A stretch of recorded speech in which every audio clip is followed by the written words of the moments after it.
안녕하십니까. 169페이지고요. 제7장 건물의 보존관리. 자, 이 부분은 우리 이제 시설 개론의 그 건축 구조와 이게 연관이 많이 있는 부분이죠. 우리가 이 건물의 보존 관리하게 되면 이제 크게 이제 세 가지 측면에서 검토가 됩니다. 첫 번째는 이제 그 건축물에 있어서의 기능을 저하시키는 요인들이죠. 기능 저하 요인. 요 기능 저하 요인은 크게 이제 두 가지 부분에서 검토가 됩니다. 우리 이제 시험과 관련해서는 균열과 결로, 요 측면에서 이제 문제가 구성이 되고, 두 번째 접근 부분은 기능을 회복시키는 방법이죠. 기능 회복과 관련된 부분. 그래서 이 부분은 단열과 방수죠. 단열과 방수. 실제로 이 네 가지 측면에서만 거의 출제하는다 이렇게 보시면 되고요. 또 이 내용들은 말씀드린 것처럼 시설 개론의 내용을 이제 참조하시면 될 것 같아요. 자, 우리가 이제 1번 문제는 균열 문제인데요. 균열의 발생 원인과 관련된 부분이죠. 이게 시공상 원인이냐, 뭐 재료상 원인이냐, 뭐 이러한 내용들입니다. 그죠? 그래서 이제 4번 내용 뭐 어렵지 않게 체크할 수가 있습니다. 자, 두 번째도 균열에 대한 이야기를 하고 있어요. 그래서 이제 균열의 그 발생 원인이 뭐냐? 1번 강도 부족에서 온다. 뭐 2번 두께가 부족하면 온다. 아무래도 이제 그 여러 가지 이제 휨이나 전단 이러한 균열이 발생할 수가 있죠. 예, 3번에 설명을 하고 있고요.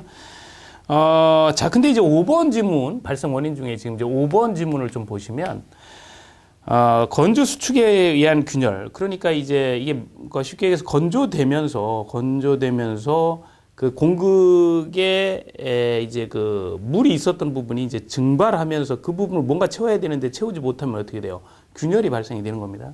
자, 그 형태를 우리는 이제 건조 수축 균열이다 이렇게 이야기를 하는데, 그러면 그 건조 수축된 부분을 어떻게 할 것이냐? 채워야 되죠. 뭘로 채워요? 팽창 시멘트라는 게 있어요.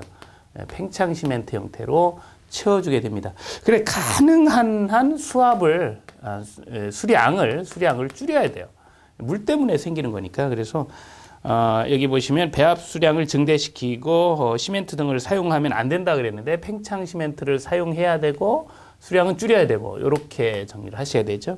그래서 우리 해설에서도 수량을 증대시켜야 하면, 이거 이제 잘못된 해설입니다. 수량을 감소시켜야 돼요. 그죠? 그러니까 이론적으로 생각해 보시면 돼요. 물 때문에 물이 비어서 증발되어서 그 공극에 균열이 생긴 거니까 물 자체를 조금 쓰면 그 균열도 작아지고 그 부분을 그렇죠. 팽창 시멘트로 채우게 되는 겁니다. 자, 해설 요 내용 주의해서 봅니다. 자, 수정했고요. 자, 3번 보시면 결로. 자, 이번에 이제 결로 이야기를 하고 있습니다. 결로가 왜 발생하는지 뭐 여러분 잘 아시는 것처럼 노조문도 이해가 되면 이제 결로가 생기게 되죠. 자, 근데 결로의 이제 종류를 이제 거의 물어봅니다. 시험에서는 크게 이제 두 가지가 있죠. 하나는 건축물의 표면에 발생하면 표면 결로, 건축물의 내부에 발생하면 내부 결로 이렇게 돼 있어서 이 종류에 따른 이제 대책이 조금은 다르다. 이렇게 검토를 해 두시면 돼요. 그죠? 그래서 여기 이제 3번 보시면 건축물의 벽체나 천장, 이 표면에 발생하는 거죠. 이건 이제 표면 결로라고 합니다. 그래서 3번이 잘못되어 있고요. 5번 지문을 좀 보실 텐데요. 내부 결로는 벽체 등에 방습층을 설치하거나 이중벽을 설치한다. 이 내부 결로에 대한 부분은 이 건축물의 이 내부에서 발생하는 거기 때문에 어떻게 이제 대책이 없죠. 그래서 외쪽, 바깥쪽에다가 외부에다가 이렇게 이제 단열을 하거나 아니면 내부에다가 방습층을 설치하거나 아니면 그냥 이중벽을 안쪽에다가 이렇게 쌓는 거죠. 이게 이제 내부 결로에 대한 대책입니다. 지금 보시는 바와 같이 내부 결로는 벽체 등에, 그러니까 이 내부 벽체 등에 방습층을 설치하거나 이 내부에 이중벽을 설치해라. 5번 옳은 표현이죠. 주의해서 보면 이게 가장 중요한 핵심이다. 이렇게 볼 수가 있어요. 자, 4번입니다. 결로와 관련해서 옳지 않은 것, 이렇게 얘기했는데 뭐 이거 자체는 크게 이제 법적인 규정이 아니라서 뭐 쉽게 이해할 수 있고요. 답도 쉽게 찾습니다. 결로는 수증기의 증가에 따라서 결로도 늘어나지요. 근데 이제 뭐 결로는 전혀 발생하지 않는다 그랬으니까 4번이 잘못되어 있습니다. 5번 지문처럼 단열이 중요해요. 사실 이 단열은 결로에 대한 큰 대책이 됩니다. 대책은 단열이다 이렇게 볼 수가 있어요. 자, 5번 지문 보시면 이제 그 12회 때 나오는 어떤 문제인데요. 뭐 거의 문제가 이렇습니다. 결로에는 내부 결로, 표면 결로가 있다. 어쨌든 단열을 높이면 좋겠다라는 거고요. 그 5번 보시면 구조체 내부 결로를 방지하기 위해서 방습층, 아까 이 파란색이 방습층이죠. 이 방습층 어디에 설치했어요? 내부에 설치했죠. 근데 우리 지문은 외부에 실외측에, 그래서 5번이 잘못되어 있는 지문이 되고 답이 되는 겁니다. 자, 6번에 열교 현상이라는 한 번 나왔던 지문인데요. 우리가 이제 열교라는 그 개념을 좀 보면 이 열교가 열이 전달되는 달이에요. 진짜 쉽게 얘기해서 단열이 안 된 곳을 열교 부위라고 합니다. 그러니까 이 열교 부위를 없애려면 어떻게 되냐면 단열 성능을 높여야 돼요. 단열 성능을 높인다는 얘기는 열 저항 값을 증대시키는 거죠. 열 저항 값을 증대시키는 설계를 이야기를 합니다. 근데 5번 보시면 열 저항 값을 감소시키는 설계를 해라. 그래서 이 부분이 잘못됐죠. 거의 지금 보시는 것처럼 문제가 어때요? 내측이냐 외측이냐, 뭐 증대시키느냐 감소시키느냐, 뭐 이 형태로 문제가 거의 구성이 됩니다. 자, 7번 문제 보시면 결로에 대한 설명이다. 옳지 않은 것. 자, 벽체의 내부 온도가 노점 온도보다 높을 때 발생하는 것. 이 벽체에서 발생하는 것. 지금 보시는 것처럼 이 벽체에서 발생하는 것은 표면 결로라고 합니다. 표면 결로. 이 내부에서 발생하는 것을 내부 결로라고 하죠. 그래서 이 내부 결로의 경우는 벽체와 관련이 없습니다. 이 구조체 내부가 어떠냐의 문제죠. 따라서 1번이 잘못되어 있습니다. 2번 보시면 이 이야기는 계속 나오고 있는데요. 내부 결로를 방지하기 위해서는 외측에다가 외측에 단열층을 설치를 하죠. 근데 단열재, 그래서 이제 이렇게 설치를 하고 내부에는 방습층을 설치해요. 이거 꼭 기억을 합니다. 이거 이제 단열이죠. 단열층. 그 지문 이제 2번 지문에서 보시는 것처럼 방습층은 실내 측에, 단열층은 바깥쪽에 이렇게 이제 설치하는 것이 좋습니다. 그래서 그 2번과 4번 지문 거의 요 이야기가 계속 나오고 있습니다. 그래서 단열, 결로 이 부분 이제 주의 있게 보시고요. 아주 예전에 이제 백화 현상이 한 번 물어봤었는데 뭐 크게 중요하지 않고 우리가 이제 백화라고 할 때 백화는 이제 극겨울 요거만 기억을 하시면 될 것 같아요.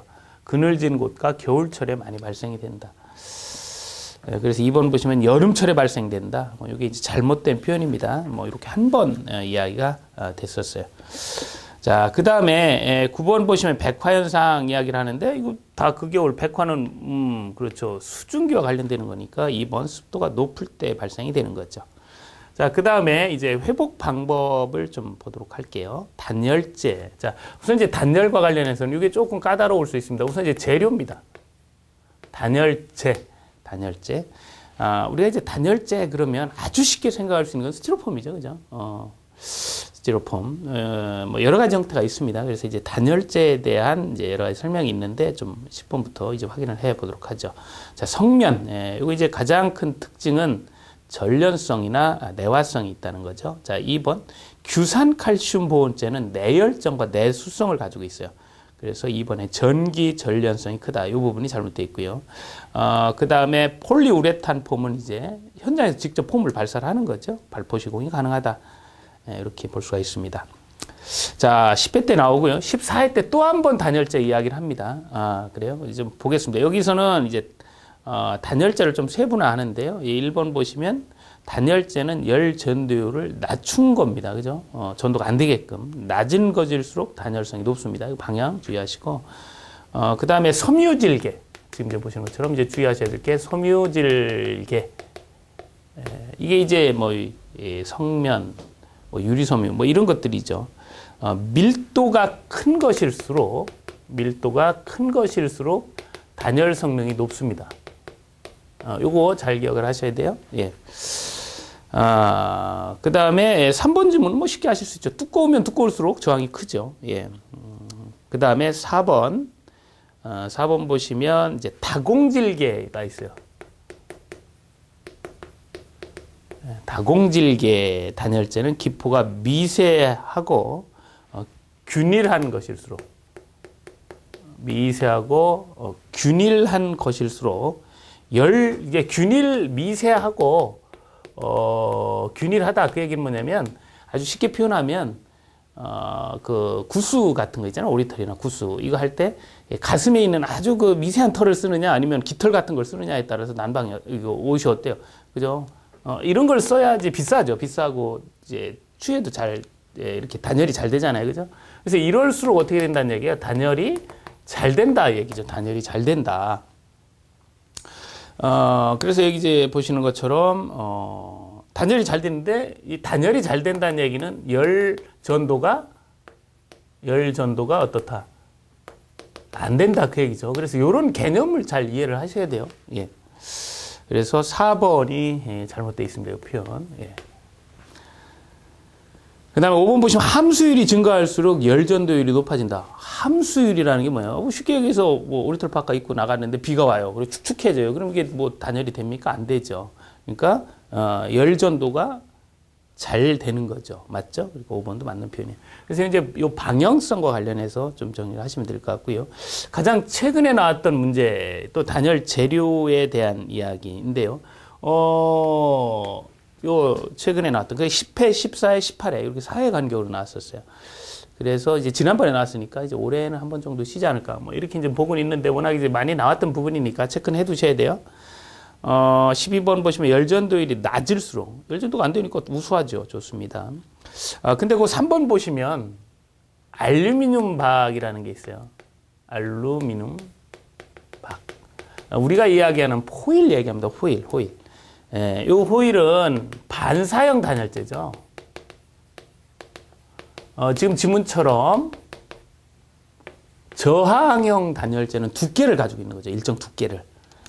그래서 3번이 잘못되어 있다. 정리할 수 있죠. 그 다음에 13번 문제 보시면 단열 공법인데요. 뭐 이 공법 자체는 뭐 어렵지 않습니다. 이건 단열을 밖에 하느냐, 안에 하느냐, 중간에 하느냐 이야기니까 이건 이제 쉽게 여러분들이 이해할 수 있어요. 4번 보시면 중간 단열은 중간에 시공하는 것이다. 그래서 시공비가 좀 비쌉니다. 그죠? 안에다 하는 것이 가장 싸고 중간에 하는 건 좀 비싸죠. 그래서 4번이 잘못되어 있습니다. 또 쉽게 정리할 수 있고요. 그 다음에 14번 보시면 이제 접착제에 대한 이야기를 하고 있는데요. 요건 이제 한 번 나왔던 부분이에요. 그래서 이제 정리를 해보면 2번 보시면 페놀 수지인데 페놀은 내산성입니다. 내산성. 그래서 2번이 잘못되어 있어요. 자, 그 다음에 이제 15번부터 보시면 이제 방수와 관련된 이야기를 하고 있는데요. 방수. 이 방수는 아스팔트 방수하고 콘크리트 방수. 요 이제 비교 형태가 이제 많이 나오죠. 그리고 요 자체를 여러분 개론해서 이제 많이 하셨던 부분이라 뭐 어렵지 않게 답은 낼 수가 있을 거예요. 자, 15번 보시면 옥상 방수에 대한 이야기를 하고 있고요. 지하실 방수보다 침입보다 큰 걸 씁니다. 그러니까 옥상 방수에 이제 많이 쓰잖아요. 이 옥상 방수에 아스팔트 방수 많이 쓰는데 이 아스팔트 방수, 옥상 방수에 쓰는 이 아스팔트 방수는 침입도도 크고 연화점도 높고 이런 걸 쓰죠. 그래서 5번 보시면 연화점이 낮은 걸 사용해라. 이게 이제 잘못된 표현입니다. 예. 그 다음에 16번 보시면 방수에 대한 설명이다. 옳지 않은 것 이야기를 하고 있어요. 자, 우리가 이제 이런 재료의 어떤 시공 방법에 따른 부분이고, 또 이제 표 바르는 멤브레인 방수나 아니면 막을 또 입히는, 이러한, 멤브레인 방수에는 뭐 아스팔트 방수라든지 도막 방수라든지 이런 것들이 이제 있죠. 보시면 거기에 이제 도막 방수라는 게 있어요. 도막 방수. 근데 이건 이제 조금 이해를 좀 하셔야 될 부분이 뭐냐면, 이거 이제 실무의 수선주기와도 연결되는 부분이라서 꼭 기억을 하셔야 될 부분인데, 자, 방수에서 꼭 놓치지 마셔야 될 게 이제 아스팔트, 콘크리트, 이제 시멘트죠. 그 다음에 고분자 도막 방수. 또 고분자 시트 방수 이런 형태가 있는데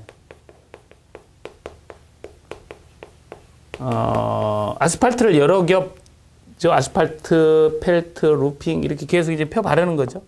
자, 콘크리트 방수는 콘크리트 액을 방수액을 집어넣어서 시공을 하는 겁니다.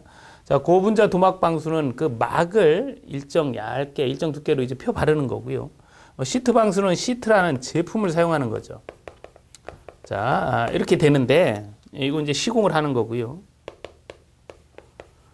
여기서 이제 우리가 좀 주의 있게 보셔야 될 게 이제 수선주기죠. 수선주기. 그래서 요건 이제 20년, 요건 이제 10년, 요거는 15년, 요건 이제 20년이에요. 그래서 요 개념은 이제 실무적으로 꼭 기억을 하셔야 되고, 지금, 이제 16번 보시면 4번에 도막 방수의 경우 이야기를 하고 있는데, 이게 이제 얼마 안 갑니다. 요거 이제 시트 방수에 비해서도 얼마 안 가잖아요. 왜냐면 이게 이제 그 얇게 펴바르는 시공을 하기가 아주 이게 균일성을 유지하기가 쉽지가 않습니다. 다만, 이제 거기 지문에서 이제 균일 시공이 우수하다 하는데 이건 시트 방수가 우수하죠. 이건 아예 제품 자체가 나와 있으니 그냥 탁탁 붙이기만 하면 되니까. 그래서 이제 그 표현이 잘못되어 있고, 그 상대적으로 결함부 발견하는 부분은 이제 훨씬 쉽게 발견이 됩니다. 자, 그 다음에, 17번 이제 또 방수에 대한 이야기를 하고 있는데, 콘크리트 방수, 시멘트 액체 방수 얘기합니다.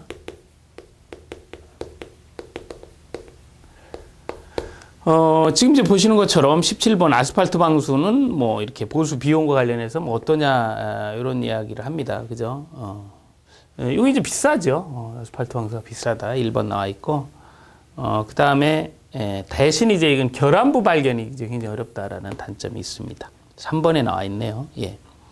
그 다음에 5번 보시면, 도막 방수는 옥상층이 유리하다. 아니죠. 옥상층은 아스팔트 방수가 유리하고, 도막 방수는 펴 바르는 부분이라서 피놀이 생길 우려가 있습니다. 자, 그 다음에 18번 옥상 방수 이야기를 하고 있어요. 이제 옥상 방수, 주로 이제 아스팔트 방수 이야기했죠. 아스팔트 재료는 지하실 방수보다 높고 큰 거, 그죠? 1번 나와 있습니다. 물 흘림 경사를 돌아, 이번에 있죠. 3번 신축줄론, 옥상 가면 이제 신축줄론이 이렇게 격자형으로 되어 있고요. 그 다음에 4번 보시면 이거 보수할 때 어떻게 할 것이냐?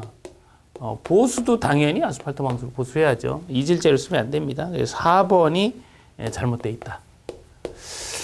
그 다음에 19번 보시면 이제 균열 원인과 관련해서 우리가 구조물 뭐 여러 가지 이제 균열이 발생하는데 이게 재료상 하자냐 뭐 시공상 하자냐 이런 표현들을 합니다. 그래서 5번에 나와 있는 블리딩 요건 이제 재료상 하자로 보고 있습니다.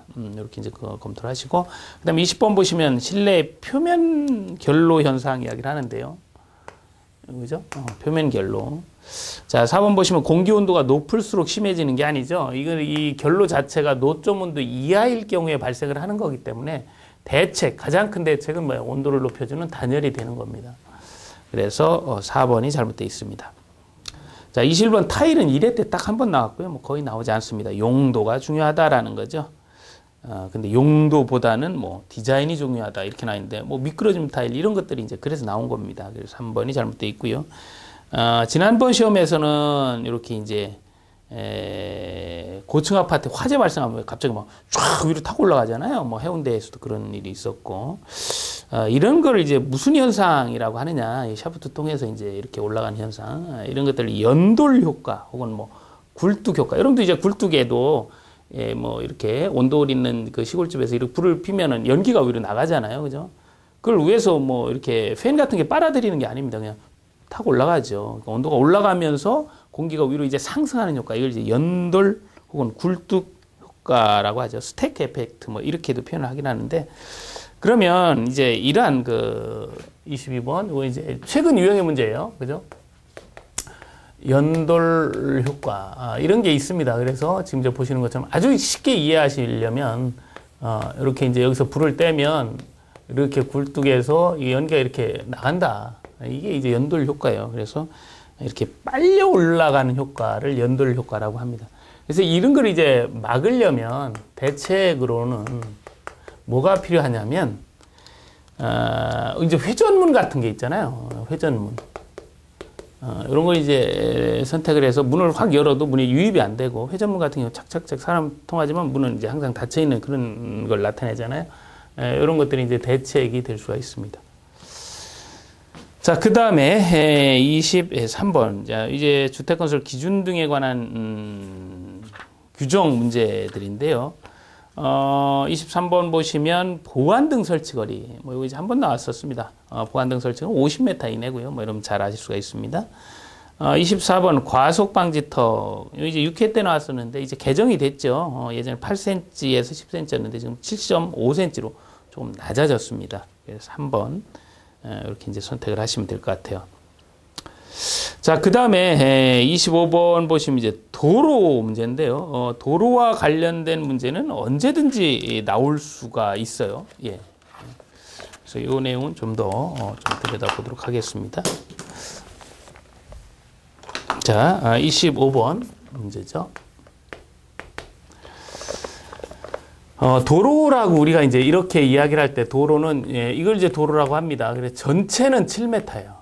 7m 이내로 하고, 7m 이상이죠. 7m 이상으로 하고, 이렇게 이제 보도를 1.5m 이상을 둬야 돼요. 그래서 이 보도 포함한 개념입니다. 요거에 대해서는 이야기를 하진 않죠. 그래서 1번 나와 있는 것처럼, 예, 이렇게 이제 설치를 하고요.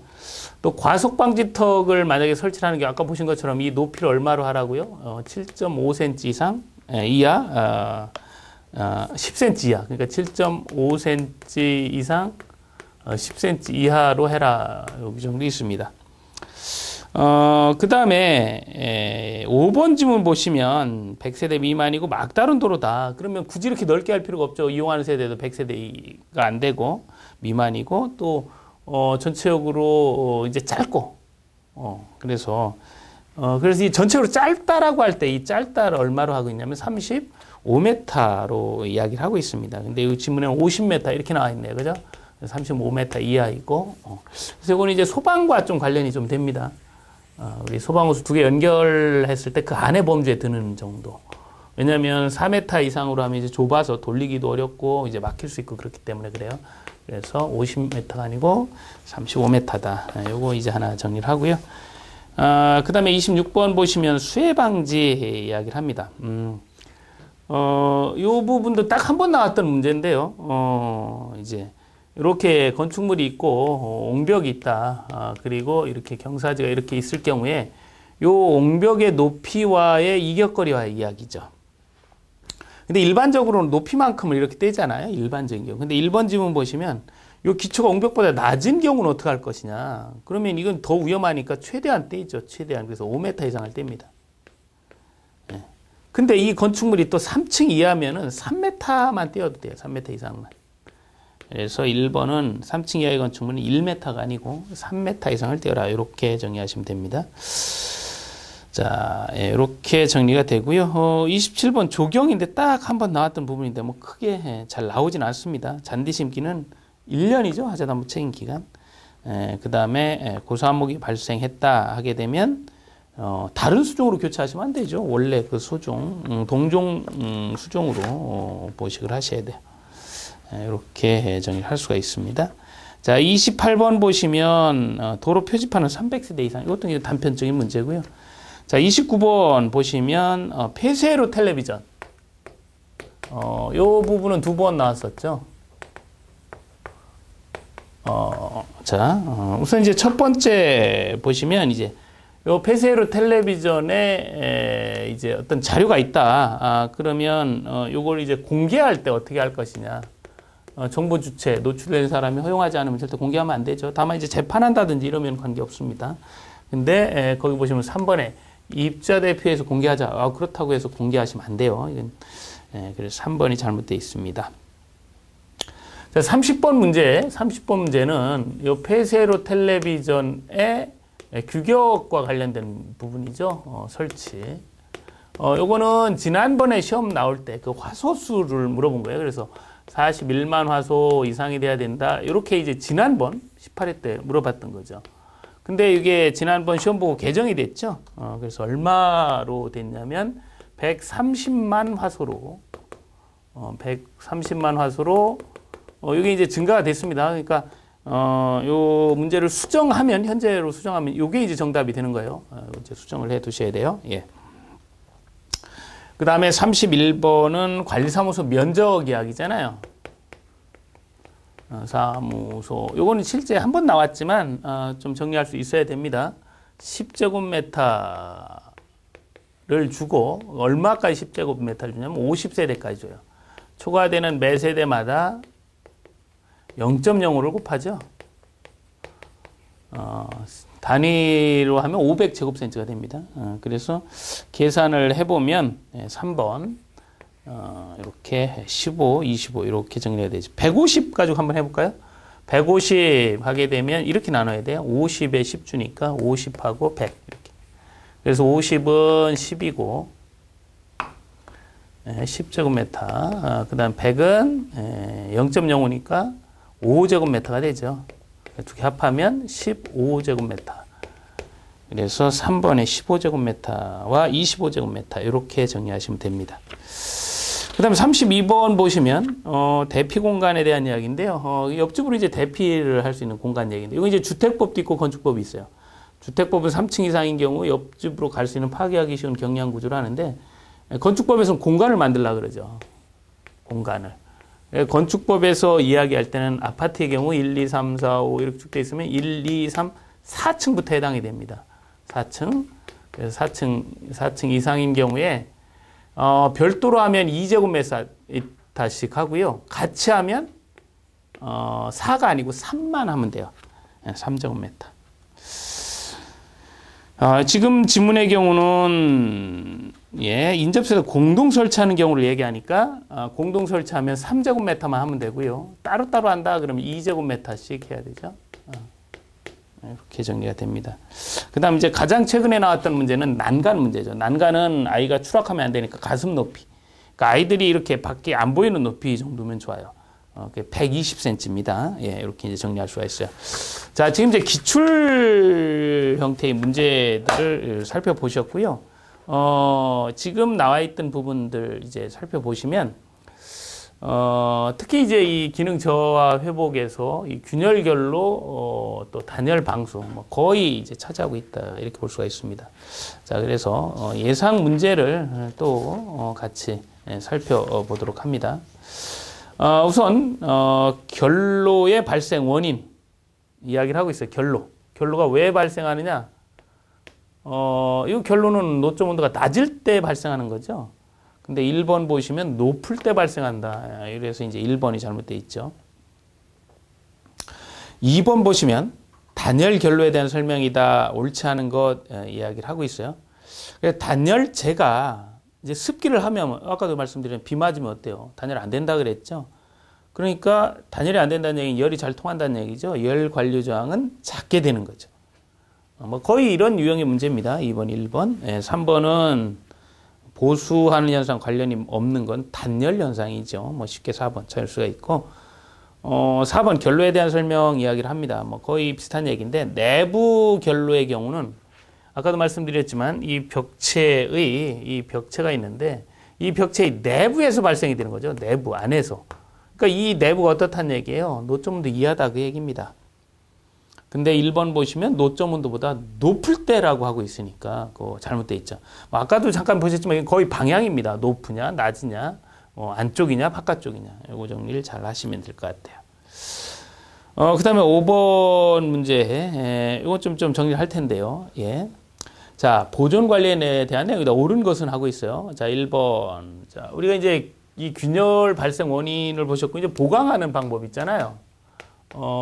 그래서 표면 처리하는 방법도 있고 철물 보강하는 방법이 있는데 이제 주의하셔야 될 거는 이제 주입공법하고 충전공법을 좀 구분하는 거죠. 그래서 충전공법은 V커팅이나 U커팅을 한다는 거예요. 그리고 이렇게 액을 바르는 걸 충전이라 그러고 주입은 그냥 주사기로 집어넣는 거죠. 자, 그래서 지금 1번에 V자, U자 커팅을 했다. 그러면 이건 충전입니다. 주입이 아니고. 1번 잘못돼 있고. 2번 보시면 이런 천장이나 이런 벽체 내부에서 발생하는 것은 표면 결로라고 하죠. 내부에서 발생하는 것이 내부 결로가 되는 겁니다. 그래서 2번도 잘못돼 있고. 자, 백화는 아까 이제 물과 관련이 된다 그랬기 때문에 요거는 습기가 많을 때 발생이 되는 겁니다. 예. 그래서 이것도 잘못돼 있고. 자, 4번 보시면 시멘트 액체 방수의 경우에는 방수층을 보호하기 위해서 다시 또 누른 콘크리트를 하는 경우도 있어요. 이렇게 하는 경우도 있지만 일반적으로 하진 않습니다. 근데 아스팔트 방수의 경우는 이렇게 하죠. 자, 그래요. 예. 5번, 그러니까 이제 4번 지문은 좀 약간 그 애매한 지문이 되는 거예요. 그러니까 더 틀린 부분이 있는지를 좀 찾아야 됩니다. 자, 5번 보시면, 칠하는 횟수를 구분하기 위해서 색을 바꾸는데, 이 바꾸는 것도 연한 색에서 밝은 색 쪽으로만 하는 거지, 색 자체를 바꾸는 건 아니잖아요. 그러니까, 가장 쉽게 이제 접근할 수 있는 부분은, 하기도 하는 건 이제 4번이죠. 그래서 4번에, 이렇게 시멘트 액체 방수하는 경우에, 콘크리트 하기도 하는데, 지금 말씀드린 것처럼 누른 콘크리트를 탓을 하기도 하는데 일반적으로는 하진 않습니다. 그래서 약간 문제를 정확히 좀 살펴볼 뿐 있고, 그러니까 그 1, 2, 3, 5번은 이제 완전히 틀린 지문이고요. 그 다음에 4번은 반쯤 틀린 지문이에요. 그러니까 5번 내용 답을 굳이 내라 그러면 4번 이렇게 낼 수 있고, 만약에 지문이 가장 옳은 것은 이렇게 나왔다면 4번이 확실한데 그냥 옳은 것은 이렇게 했으니까 뭐 또 정답이 없다 이렇게 표현할 수도 있습니다. 정확하게 표현을 해야 돼요. 시멘트 액체 방수, 일반적으로 아스팔트 방수의 경우는 당연히 누른 콘크리트 하죠. 당연히 아스팔트 위에 방수에 100% 다 보양을 하지만 이 시멘트 액체 방수는 거의 하지 않습니다만 하는 경우도 있다는 거죠. 자, 그 다음에 6번입니다. 방수에 대한 설명이다. 옳지 않은 것 이야기를 하고 있어요. 예, 도막방수의 경우 4번 보시면 이거 뭐 아까 드렸던 부분인데, 도막방수는 이 시공이 굉장히 어렵습니다. 시공성을 위해요. 균일 시공이 우수하다. 이건 이제 잘못된 표현이다라는 거죠. 그 다음에 7번입니다. 백화현상이요. 그 겨울 기억하시라 그랬죠? 습도가 높을 때예요. 높을 때. 예. 그래서 2번이 잘못되어 있고요.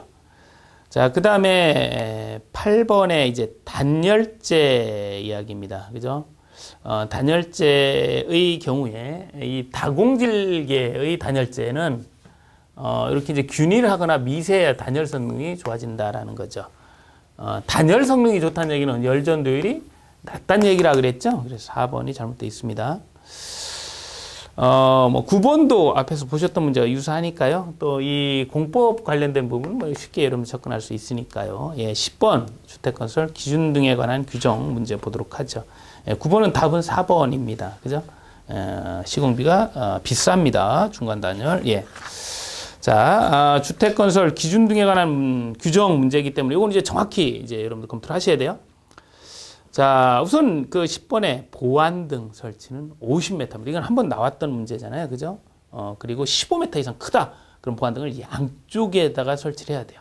예. 자, 11번 문제 보셨고, 그 다음 10번 문제 보셨고, 자, 11번 문제부터 이제 보도록 할게요. 사실 이 기능자와 기능 회복 부분에서는 지금부터 요 설명드린 요 주택건설 기준 등에 관한 규정 문제를 잘 접근하셔야 돼요. 실무적으로는. 이 부분은 여러분들 이제 법규에서는 이제 살펴보지만 개론에서 살펴보진 않잖아요. 그죠? 자, 11번 문제입니다. 치수 이야기를 해요. 도면 보시면 여러분 도면 보셔야 되는데 요 치수 이야기를 합니다. 요걸 우리 이제 기준 척도다 이렇게 표현하는데요. 주택건설 기준 등에 관한 규칙에 나옵니다. 그래서 이 기준 척도를 이제 공부를 하실 때 이 단위가 있어요. 단위. 예, 그래서 이 단위는 5cm 단위. 5cm 단위입니다. 이게 미리로 환산하면 50mm 단위죠. 단위로. 그러니까 높이든 너비든 길이든 전부 5cm 단위로 하고요. 뭐 화장실이든 부엌이든 천정이든 다 이렇게 5cm 단위로 합니다. 자, 그리고 요 척도를 내릴 때 예전에 중심선 치수를 했는데 지금은 다 안목 치수를 해요. 안목 치수가 원칙이고, 물론 예외적으로 이렇게 중심선 치수를 쓰는 경우도 있습니다. 그래서 지금 이제 요 내용을 보면 1번이 잘못돼 있어요. 1번. 안목 치수가 원칙인데 중심선 치수를 원칙으로 해라. 이게 이제 잘못돼 있고요. 2, 3, 4 이렇게 보시면 다 5cm 단위로 한다라는 거죠. 예. 자, 이건 이제 문제 하나로서 기억을 좀 해둡니다.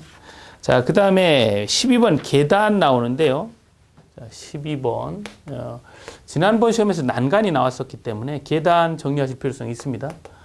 계단 공부하실 때는 1, 2, 3을 기억을 하셔야 돼요. 1, 2, 3. 그래서 요 1m 높이에는 난간을 설치해라라는 거예요. 떨어지면 안 되니까. 2m 높이에는 쉬었다 갈 수 있는 공간인 계단참을 두라는 거죠. 이제 요 3m, 이건 너비입니다. 너비가 3m 이상 된다 하게 되면은 중간에도 난간을 설치해라. 요 기억을 꼭 하시고 가셔야 되죠. 자, 그래서 2번 지문 보시면 2m를 넘는다. 높이가 2m를 넘는다. 계단참이 있다. 계단참은 얼마냐? 그럼 120m 이상, 120cm죠. 120cm 이상 유효폭을 가져야 돼요. 그 다음에 4번 보시면 각 층마다 계구부를 설치하라. 이렇게 되어 있는데, 최상층만, 연기 빠져야 되는 거니까 최상층만 설치를 합니다. 그래서 4번이 잘못되어 있고요. 자, 그 다음에 13번 전체적인 문제를 이야기를 하고 있습니다. 주택건설 기준 등에 관한 규정 이야기인데요. 1번 관리사무소, 이건 했었죠. 50에 10. 초과되는 매 세대마다 얼마였어요? 0.05, 500제곱센치였죠. 근데 지금 여기 보니까 매 세대마다 0.05가 아니고 0.1 그랬으니까 1번이 잘못됐네요. 그죠? 자, 2번 안내 표지판은 300세대고요. 예. 그 다음에 5번 보시면 전기설 용량 60cm, 60제곱미터 이상인 경우에는 3kW에 초과 10제곱미터마다 0.5kW의 값을 더해준다. 자, 4번 복도 문제입니다. 복도. 복도는 이제 일반적인 여러분 이제 흔히 보시는 복도형은 이렇게 세대가 있고 이렇게 한쪽만 있는 거죠. 근데 이렇게 양쪽에도 있을 수 있어요. 이런 거 이제 중복도라고 합니다. 그래서 복도형은 중복도형과 그냥 복도형 이렇게 이제 나뉘는데, 이 중복도형의 경우는 채광 통풍으로 해서 일정 간격 40m 이내마다 계구부를 돌아라는 규정이 있죠. 그래서 40 하시면 되고, 그 다음에 화재 우려가 있으니까 준불연 재료 또는 불연 재료를 사용을 해야 됩니다. 자, 그 다음에 이제 그 15번 보시면 건축법령상의 발코니예요.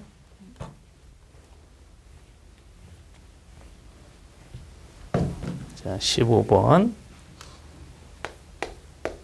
건축법령상의 발코니. 이제 발코니가 물론 이제 뭐 전망이나 이런 것도 필요하지만 사실 화재에 대비한 부분이다. 이렇게 이제 보시면 돼요. 그래서 이렇게 일정 층, 이제 건축법에서는 4층 이상입니다. 주택건설 기준 등에 관한 규정은 3층이고요. 4층 이상인 경우에 뭐 이거 한번 살펴보셨죠. 이제 요 발코니에 대피 공간을 두는데 각자 설치하는 경우와 같이 설치하는 경우 이렇게. 그래서 각자 할 때는 다 2제곱미터. 같이 하는 경우는 3제곱미터예요. 1제곱미터 벌었죠. 1.5씩만 투자하면 되니까. 자, 그래서 여기 보시면 3번이 잘못되어 있죠. 그죠? 공동으로 설치하는 경우에 4, 각각 3 이렇게 표현했으니까 3번이 잘못되어 있습니다. 자, 그런데 요게 주택건설 기준 등에 관한 규정에서는 3층 이상인 경우에는 어떻게 하냐면 똑같은 경우에요. 주택건설, 요거 이제 주택법 적용을 받는 경우에는, 이것도 이제 대피해야 되죠. 그죠? 대피해야 되는데, 이렇게 이제 여기를 파괴하기 쉬운 경량 구조를 해라. 이런 표현을 씁니다. 이렇게, 예. 자, 이렇게 정리가 됐고, 그 다음에 이제 16번은 요건 뭐 단편적인 문제입니다. 에너지 절약형 친환경주택, 그럼 무조건 사업계획 승인받으면 에너지 전략형 줘야 돼. 뽁뽁이 주택이라고 그랬죠. 예, 그래서 500세대가 아니고 사업계획 승인 대상 이렇게 바꾸셔야 돼요. 1번이 잘못되어 있습니다. 종류를 얘기해라 그러면 아연다입니다. 그러니까 주택법 규정이기 때문에 주택법상 공동주택인 아파트, 연립, 다세대 이렇게 보시면 돼요. 그 다음에 17번 보시면 세대 경계의 벽인데요. 뭐 쉽게 아시는 것처럼 이건 단위죠. 그래서 경계의 벽 이야기할 때,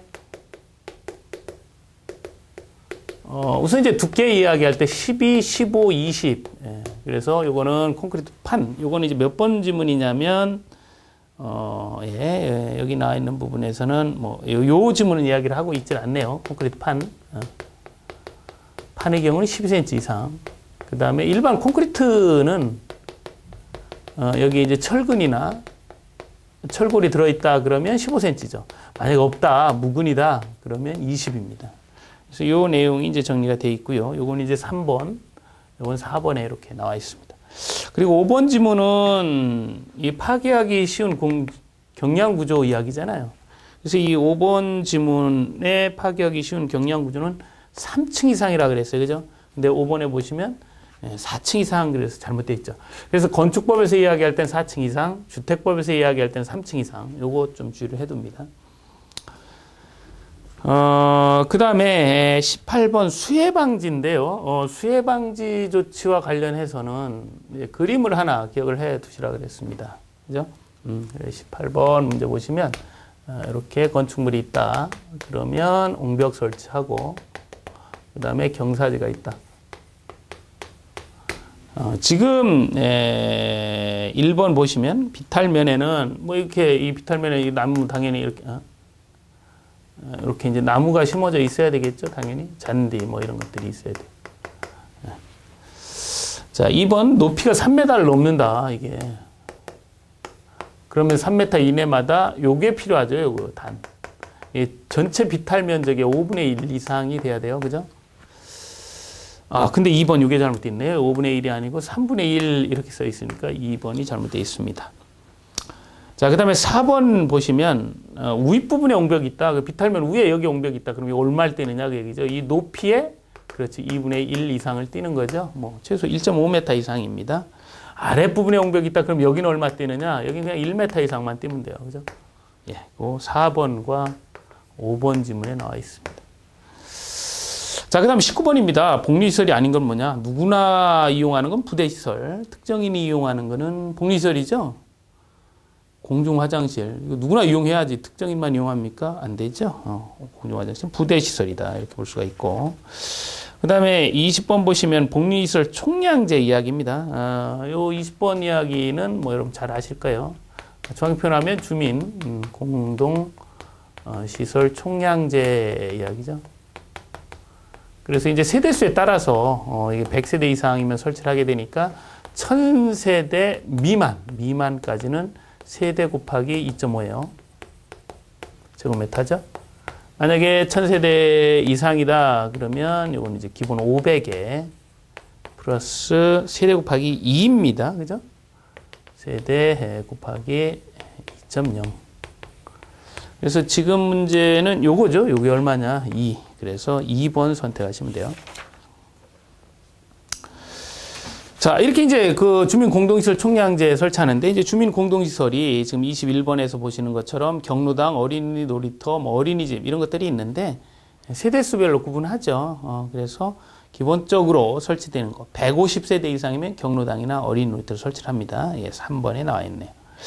그 표현을 이제 22번에서 보시면 5번에 500세대 이상이다 하게 되면 어린이집을 설치하라 그러는데 아니죠. 어린이집은 300세대 이상입니다. 그래서 세대수에 따라서 150, 또 300, 500 이렇게 돼 있을 때 이건 경로당, 어린이 놀이터. 이건 경어 한 번 더 하는 거죠. 어린이집. 예, 나머지 여기에다가 주민운동시설이나 또 도서관 이런 것들 작은 도서관이 들어가게 되죠. 자, 그 다음 23번, 요 바닥 구조는 꼭 주의 깊게 보셔야 될 부분입니다. 바닥 구조. 특히 이제 올해 이제 다 개정이 됐기 때문에, 정리하실 수 있어야 돼요. 이 바닥 두께가 얼마냐? 210mm 이상이 돼야 돼요. 근데 이 라멘 구조다 그러면 150mm까지 할 수 있습니다. 자, 그리고 두드려 봤을 때, 탕 하고 두드려 봤을 때 경량 충격음과 중량 충격음 구분이 되죠. 그래서 요거는 58dB A 특성 이하. 이건 50dB입니다. 그래서 여기 나와 있는 거 그대로 보면 210, 58, 50 이렇게 이제 선택을 하시면 돼요. 자, 그다음 24번 벽체 결로 문제는 딱 하나죠. 이것도 500세대 이상 해라 그 얘기입니다. 그 다음에 25번 출입문에 대한 이야기를 하고 있는데요. 이게 도대체 안전유리를 요즘 쓰는데 이게 안전유리가 도대체 뭐냐? 75cm 높이에서 45kg의 추를 딱 떨어뜨렸을 때 관통이 안 되는 거죠. 그래서 45kg의 추가 75cm 높이에서 이렇게 정리가 됩니다. 그 다음에 26번 주택 성능 등급 표시는 딱 하나 기억하시면 돼요. 1000세대 이상 의무적으로 해야 된다. 그죠? 그래서 이거는 이제 뭐 단편적인 이야기들이니까 여러분들이 꼭 뭐 이렇게만 정리를 하시면 돼요. 뭐 확정력이 있거나 그렇지는 않습니다. 그 다음에 이제 환경 등급, 소음 등급, 구조 등급 있고 뭐 커뮤니티 시설 이런 거 이제 생활 환경이죠. 생활 환경 등급도 있다. 그 다음에 이제 이 바닥 충격음 차단 구조 이제 이렇게 해서 이제 성능을 봤잖아요. 이 성능은 우리가 이제 기본적으로 유효기간이 있습니다. 그래서 기본적으로 5년이 유효기간이고요. 5년. 그리고 3년을 연장할 수가 있죠. 3년 초과할 수가 없어요. 그래서 5, 3 이런 것도 이제 한 번 정도만 이렇게 체크를 해두시면 정리할 수 있을 것 같습니다. 자, 지금까지 이제 주택건설 기준 등에 관한 규정 보셨는데 이 기능자와 기능 회복은 여러분 개론에서 한 내용은 충분히 이제 소화가 됩니다. 그래서 이 주택건설 기준 등에 관한 규정 특히 이제 소음 관련 규정이라든지 이렇게 이제 새롭게 정리된 부분들 잘 정리를 하시면 뭐 여기 크게 어렵지 않게 정리할 수 있을 것 같아요. 자, 이렇게 보셨고 다음 시간에는 이제 건축 설비 관리를 가지고 찾아뵐 텐데 여긴 양이 굉장히 많습니다. 그죠? 그래서 이거 이제 물 또 열 이런 이제 관련된 설비 위주로 해서 진행하도록 할게요. 예, 수고하셨습니다.